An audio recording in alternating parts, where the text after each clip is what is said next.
तो चलिए अब जरा समझते हैं और हमारे साथ विकास जैन स्टूडियो से जुड़े हुए हैं, एडवोकेट हैं सुप्रीम कोर्ट के। और विकास जी, मैं आपसे ये जानना चाहूंगी, टैरिफ टैरिफ टैरिफ, बहुत दिनों से इसकी चर्चा, और अब क्या बजट में टैरिफ को लेकर क्या करारा जवाब दे पाए हैं हम इस बजट के जरिए?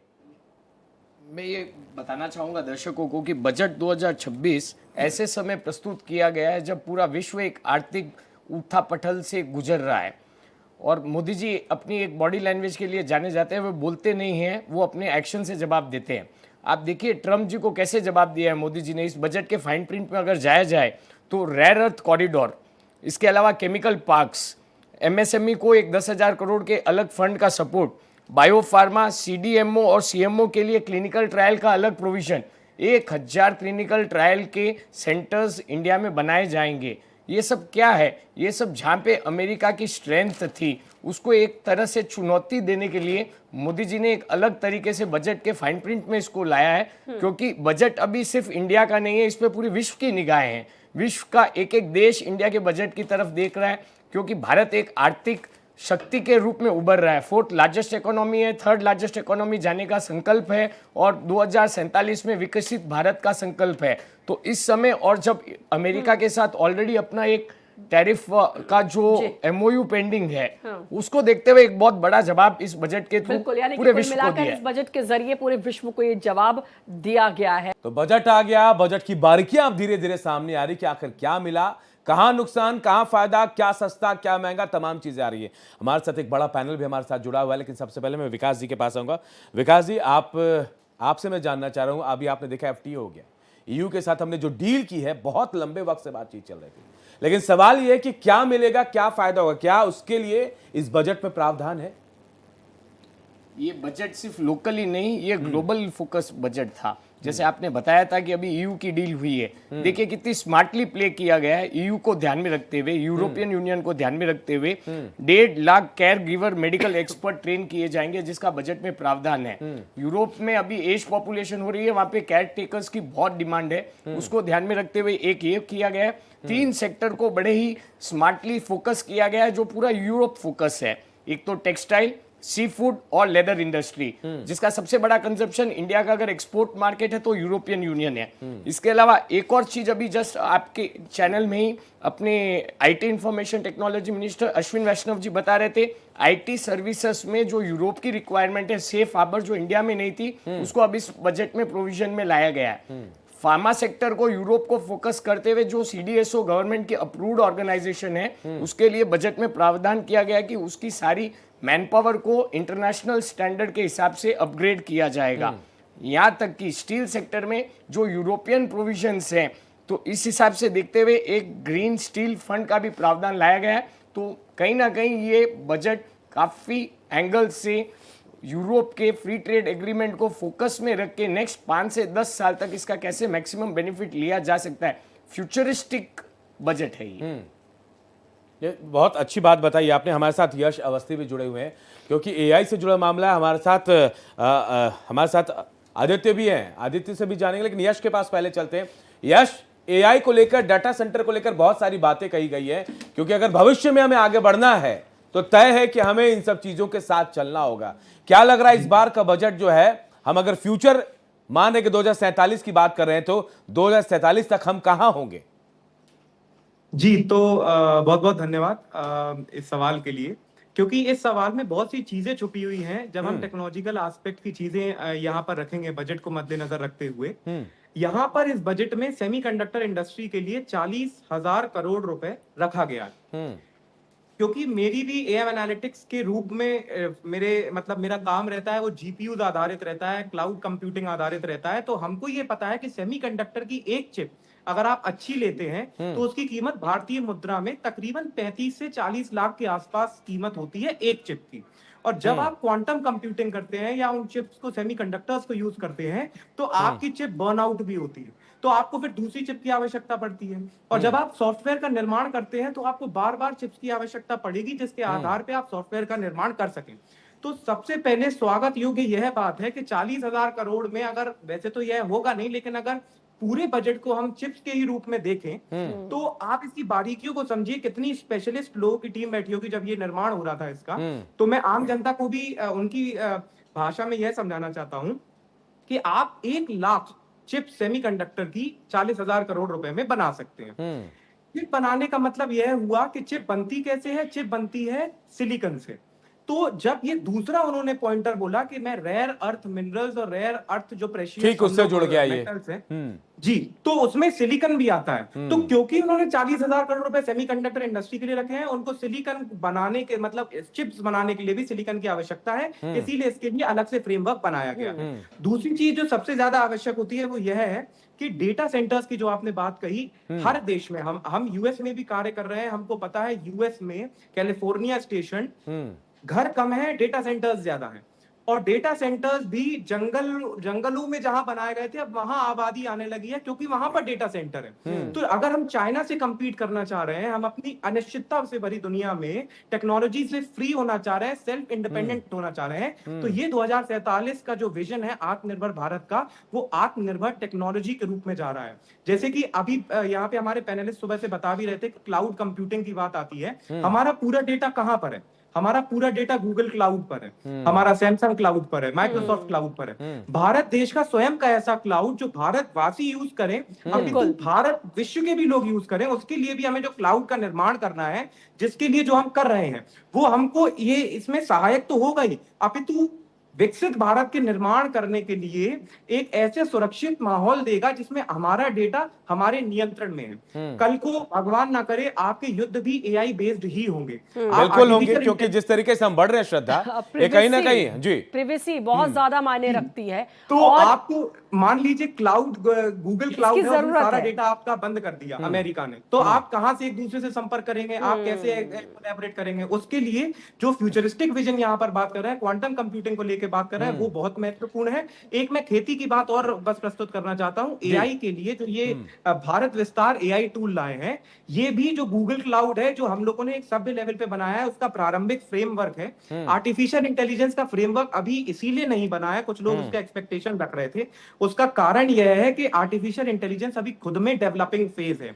अगर हम उसका फ्रेमवर्क बनाना चाहते हैं कि इन नियमों पे चले, तो हमें उसका भी एक डेवलप्ड रूप देखना पड़ेगा। तो प्रारंभ बहुत अच्छा है इसके फ्रेमवर्क के लिए। हमें उम्मीद है कि और आगे जो आने वाले विकसित भारत की बात बार बार हो रही है 2047 की, उसको फोकस में रखा गया है। आदित्य राज जुड़े हुए हैं, रोबोटिक्स और एआई एक्सपर्ट हैं। एआई का जमाना है आदित्य, और आने वाला जमाना एआई का है, ये हर कोई जानता है।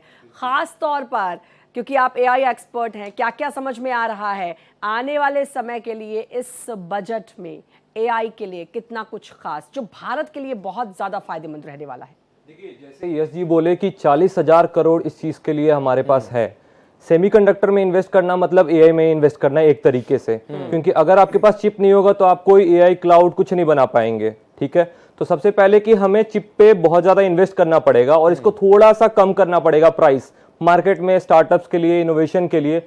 सेकेंडली, अब क्या हो रहा है कि ग्राउंड लेवल पे कुछ काम नहीं हो रहा है। ग्राउंड लेवल मतलब कि हम सब चीज ला दिए मार्केट में, लेकिन लोगों को यूज करने ही नहीं आ रहा है। ठीक है, थर्डली क्या है कि जब हम फार्मिंग को बोल रहे हैं कि हम फार्म में ऐसे ऐसे कर सकते हैं, ठीक है, हम एक एग्जांपल लेंगे कि अभी के बहुत साल पहले जब दूध था तो दूध फेंका जाता था। क्यों? क्योंकि वो कोई ज्यादा प्रोड्यूस कर जाता था, कोई कम कर देता था। उसको सॉल्व करने के लिए क्या हुआ? अमूल ने लाया, ठीक है, सुधा आया, बहुत सारे कंपनी आई, और उसमें क्या है, डिमांड एंड सप्लाई का एक चेन बना। ठीक है, वैसे ही सेम हम लोग अगर एआई पे काम करें और फार्मिंग के लिए करें, तो उसमें भी हम डिमांड एंड सप्लाई को समझ करके हम एक ऐसा चीज ला सकते हैं कि फार्मर को भी कोई भी घाटा नहीं होगा और कितना फसल किस समय में लगाया ये बात प्रधानमंत्री जी ने भी आज कही कि भाई हम अपने फार्मर्स को एआई के जरिए सिखाएंगे कि कैसे खेती करना है, कैसे हम ग्रो कर सकते हैं इसमें। बिल्कुल, लेकिन इसको ग्राउंड लेवल पे एग्जीक्यूट कैसे हो रहा है? बजट आ गया, सब चीज आ गया, प्रधानमंत्री बोल दिए, सब कुछ हो गया, लेकिन ग्राउंड लेवल पे एग्जीक्यूट नहीं हो पा रहा है। सपोज करिए कि आज हम ही एक कंपनी खोलते हैं और ऐसे ऐसे चीजों को करते हैं, हमारा जो डेटा है हम कहां पे डालेंगे? अगर हम कहीं से डेटा ले रहे हैं, सारे जगह से डेटा ले रहे हैं, अब सपोज करिए कि उस डेटा को हम क्लाउड पे डाल रहे हैं। वो क्लाउड कहां का है?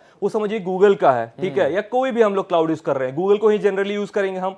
अब उस गूगल या अमेजोन का क्लाउड यूज करेंगे। अब उसको क्लाउड को यूज करके हमने सारा डेटा उस पर पुट किया। वो डेटा कौन यूज कर सकता है? वो अमेरिका यूज कर सकता है। बिल्कुल। वो इंडिया के पहले अमेरिका के पास जाएगा, तो इंडिया तो बाद में काम करेगा। यही बात यश भी कह रहे थे। एक वो जो प्राइवेसी और सेफ्टी वाली बात है ना, वो अभी भी है एक परेशानी, और इस पर ध्यान देने की जरूरत वाकई में है। राजाराम त्रिपाठी भी हमारे साथ हमारे गेस्ट जुड़े हुए हैं। राजाराम जी, क्या कुछ समझ में आया? क्योंकि हम जानना चाह रहे हैं बारीकी के साथ इस बजट को। एक सवाल श्रद्धा, राजाराम जी किसान महासंघ से जुड़े हैं। हाँ।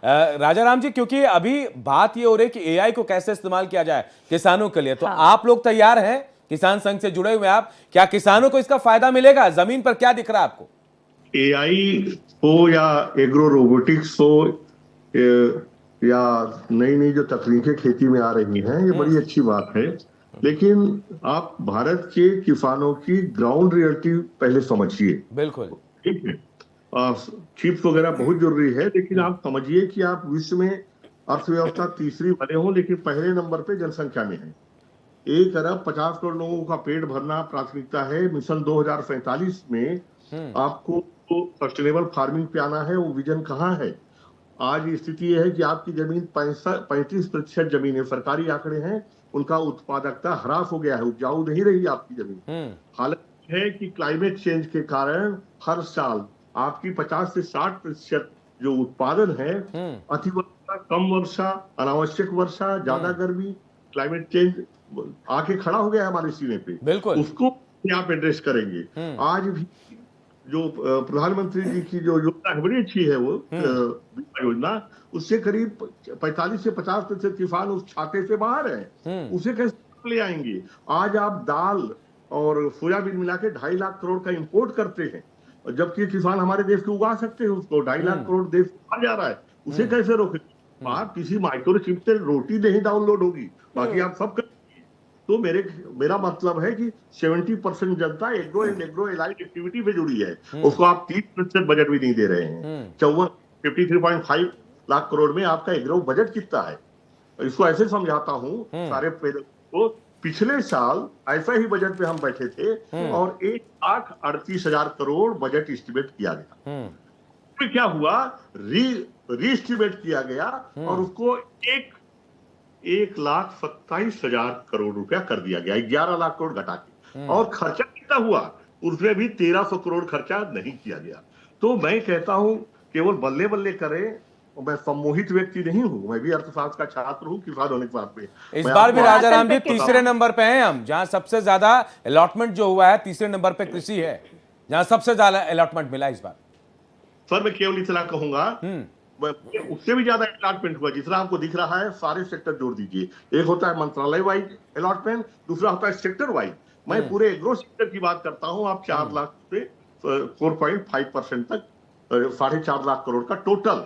मैं मनरेगा में भी जो भूमि सुधार होता है उसको भी जोड़ लिया, और जो अन्य जितनी योजनाओं में खेती किसानी को दे रहे हो, आपका चंदन को जोड़ लिया, आपका मैंने कोकोनट को जोड़ लिया, सब जोड़ लिया। लेकिन साहब, भारत सरकार की ही सर्वे की रिपोर्ट कहती है कि किसानों को सही मूल्य न मिल पाने के कारण 7 लाख करोड़ का हर साल घाटा हो रहा है। भारत सरकार की रिपोर्ट कहती है कि हमारे पास साग सब्जी और फलों को रखने के लिए भंडारण केवल 10% है। ये बजट में कहां दिख रहा है भंडारण क्षमता बढ़ाने? और सबसे बड़ी बात कि धरातल पर कितना है, जिसका जिक्र उन्होंने किया, ये सही बात है। 45 मेगा हमने फूड पार्क बनाने की बात कही थी, घोषणा हुई थी। कितने मेगा फूड पार्क बने, कितने काम कर रहे हैं, वो भी जमीनी तो हकीकत, जमीनी हकीकत। और एक बात बड़ी अच्छी कही राजाराम जी ने कि भाई एआई का हम जरूर बात करते हैं, लेकिन रोटी एआई से डाउनलोड नहीं होगी। एआई का स्वागत है, बिल्कुल बिल्कुल बिल्कुल स्वागत है, लेकिन वाकई में ये बहुत बड़ा सच है कि जो रोटी है उसके लिए भाई हमारे किसान भाई है, हमेशा अन्नदाता रहे हैं और हमेशा रहेंगे। तो उस तरफ उसको वहां पर सौगातें देना और उन सौगातों का जमीनी हकीकत में बदलना, ये बहुत ज्यादा जरूरी है। प्रदीप कुमार हैं, टैक्स हमारे साथ एक्सपर्ट जुड़े हुए हैं, सीए हैं, टैक्स कंसल्टेंट हैं। आपसे जानना चाहूंगी, देखिए पिछले साल तो बड़ी अच्छी 12 लाख तक हमें छूट मिली और बहुत कुछ लोग बड़े खुश हुए, मिडिल क्लास बहुत खुश था। इस साल उम्मीद थी कि शायद ये 12 से बढ़कर 13 हो जाए या कुछ और मिले, लेकिन इसमें कोई चेंजेस टैक्स स्लैब में हुए नहीं इस बार। मैम धन्यवाद। मैं पहले आपको बताना चाहता हूँ, टैक्स में तो लास्ट ईयर ही रिफॉर्म कर दिया गया था। इनकम टैक्स तो वैसे भी नया लागू हो रहा है, 1 अप्रैल 2026 से इनकम टैक्स एक्ट 2025 आ रहा है, तो इनकम टैक्स में तो कोई चेंज है नहीं इस बार। बाकी जीएसटी में भी आपने लास्ट जो हुआ। रिफॉर्म किए थे सारे रेट चेंज कर दिए थे।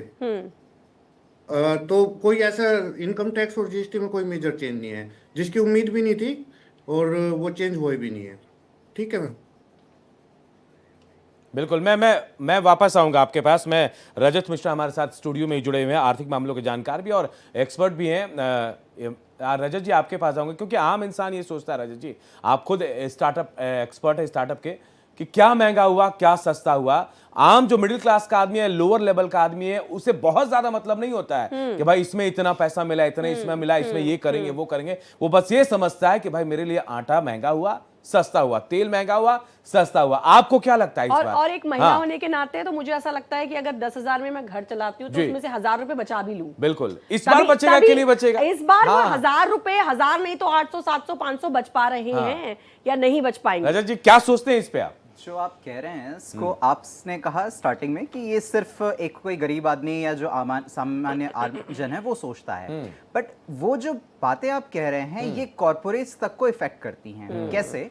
अगर इस पर्टिकुलर पर्सन के, चाहे हम रूरल पॉपुलेशन ले या अर्बन पॉपुलेशन ले, अगर उनकी परचेजिंग पावर नहीं है तो वो खरीदेंगे नहीं। अगर वो नॉर्मल सा तेल साबुन भी नहीं खरीदेंगे तो एफएमसीजी ग्रो नहीं करेगा, टूरिज्म और हॉस्पिटैलिटी ग्रो नहीं करेगा, बाकी जो ओवरऑल सर्विसेज है, देखिए हेल्थ और एजुकेशन तो कंपलसरी हो गया, लेकिन जो बाकी पूरा सेक्टर है, चाहे वो सर्विसेज का हो, इंडस्ट्रीज का हो, मैन्युफैक्चरिंग का हो, वो भी ग्रो नहीं करेगा। और अगर परचेजिंग पावर अगर डाउन होती है तो उसका असर हमें स्टॉक मार्केट पे भी देखने को मिलता है, जो आज हमें देखने को मिला। क्योंकि एक जो डिफरेंस रहा, इकोनॉमिक सर्वे ने ये बात कही थी कि हम परचेजिंग पावर को बढ़ाने के लिए हमें कुछ करने की जरूरत है, लेकिन बजट में जितनी भी बातें हुई, ठीक है, ये बात एकदम सही है कि कुछ चीजें इसके अनुसार थी कि ऐसा ही बजट होगा जो थोड़ा सा बोरिंग या थोड़ा सा ज्यादा एक्साइटिंग नहीं होगा, क्योंकि टैक्स अब और नहीं कम कर सकते, स्लैब और नहीं बढ़ा सकते, बट फिर भी कुछ ऐसी स्ट्रेटजीज जिसके माध्यम से आप लोगों के हाथ में पैसा पहुंचा सकें, चाहे वो ग्रामीण इलाकों में हो, चाहे वो अर्बन इलाकों में हो, और स्पेशली लोअर मिडिल क्लास के हाथ में। जब तक वो पैसा नहीं जाएगा, ओवरऑल जो पहिया है आपका इकोनॉमी का वो नहीं चलेगा।